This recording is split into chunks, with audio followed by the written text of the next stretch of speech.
My mom chose my brother over me and refused to attend my wedding because his and his girlfriend's anniversary party was more important to her.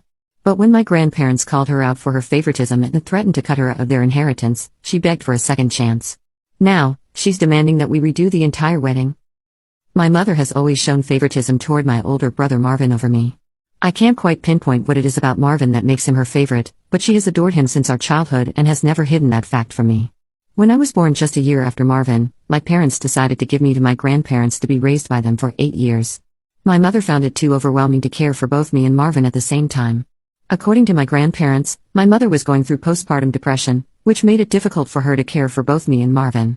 My grandparents didn't put up much of a fight when my mother wanted to give me up to them, understanding the severity of her condition, and my dad couldn't manage to take care of me all alone while also handling his job.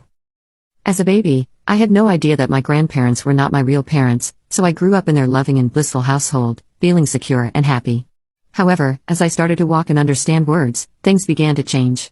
My parents would come to visit me occasionally, and during these visits, they would explain that they were my real parents and that my stay with my grandparents was only temporary. These visits were always bittersweet and confusing for me. On one hand, I was excited to see my parents; on the other hand, I felt a sense of confusion and abandonment. I would watch my parents spend 2 to 3 hours with me, playing and talking, but then they would bid me goodbye and leave to go back home, taking Marvin with them. This pattern continued, and it became clear to me that Marvin was always their priority. While my grandparents provided me with all the love and care they could, the brief visits from my parents left me feeling like I was unwanted. Finally, when I turned 8 years old, my parents brought me back home. At first, I was excited to return to my family and finally be reunited with them.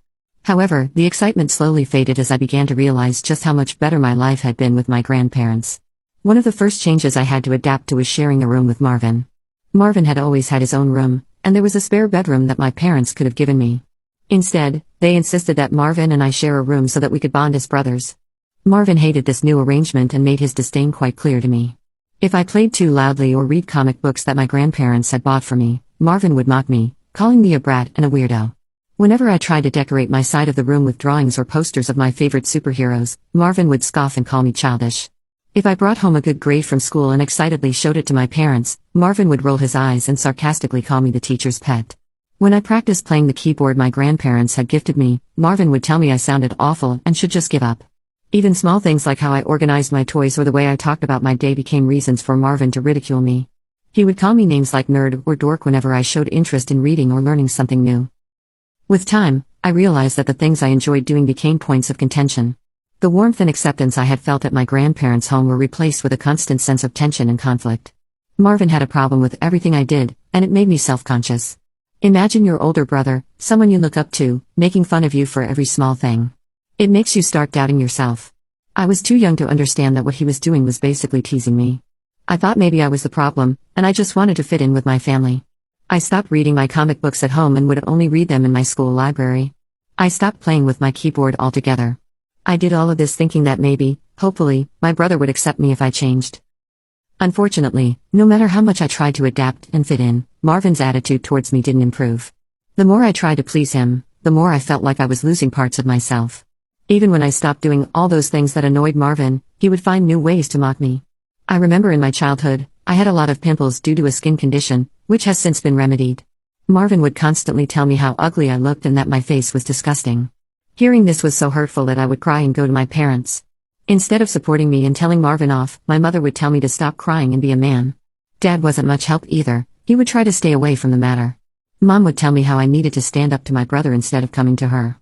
As a result, due to Marvin's teased and my parents' inability to make me feel safe and loved, I felt confused and isolated. I longed for the nurturing environment I had with my grandparents, where I had always felt valued and understood. My grandparents did come to visit me whenever they could, and when they did, they would try to gently talk to Marvin and tell him not to trouble me, but he never paid them any heed. Hence, most of the time I was left alone to deal with things at home. As I started growing up, I slowly became a very angry teenager. I remember that even though Marvin was older than me, I was getting taller than him, and he did not like that at all. He would tease me about my height, calling me a giant or slender man to piss me off. However, this time, instead of asking my parents for help, I started giving it back to him by calling him a shrimp. I would also knowingly hide his books on the top shelf or above the cupboard so he would not be able to reach them without a chair, which would then give me a reason to make fun of him. He would complain to our parents, and I would sometimes get scolded, but I still felt a mix of satisfaction and guilt for retaliating.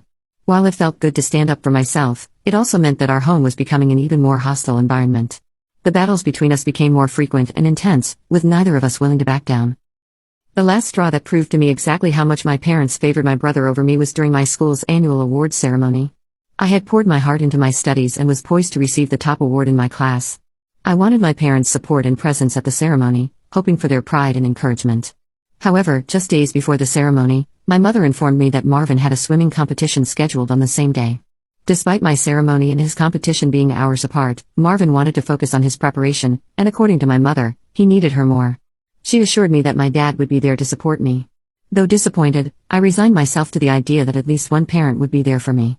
On the day of the ceremony, I was shocked when even my dad didn't show up. At the last minute, apparently, my mom had called him urgently, saying Marvin was having a panic attack before his competition and needed him there to calm him down. Dad chose to rush to Marvin's side instead of coming to my award ceremony. When I walked up to receive my award, I remember seeing no familiar face in the audience cheering me on. I felt nothing but a profound sense of loneliness and abandonment. Later, when I returned home, both my parents and Marvin were absent. I called them only to learn that they were still with Marvin. Hours passed before they returned, jubilant and celebrating Marvin's victory in his competition. He held an award in his hands as they told me how well my brother had performed in the competition. They hugged him tightly and praised his accomplishments as if it were the most significant event of the year. I couldn't shake the jealousy and hurt I felt at that moment. My parents didn't even apologize to me for missing out on my ceremony. Clearly, it was a stark realization of where I stood in my parents' priorities. Despite my hard work and achievements, I was always overshadowed and unappreciated compared to Marvin. This entire thing became a turning point in my understanding of how my parents viewed us and shaped my perception of myself within my own family.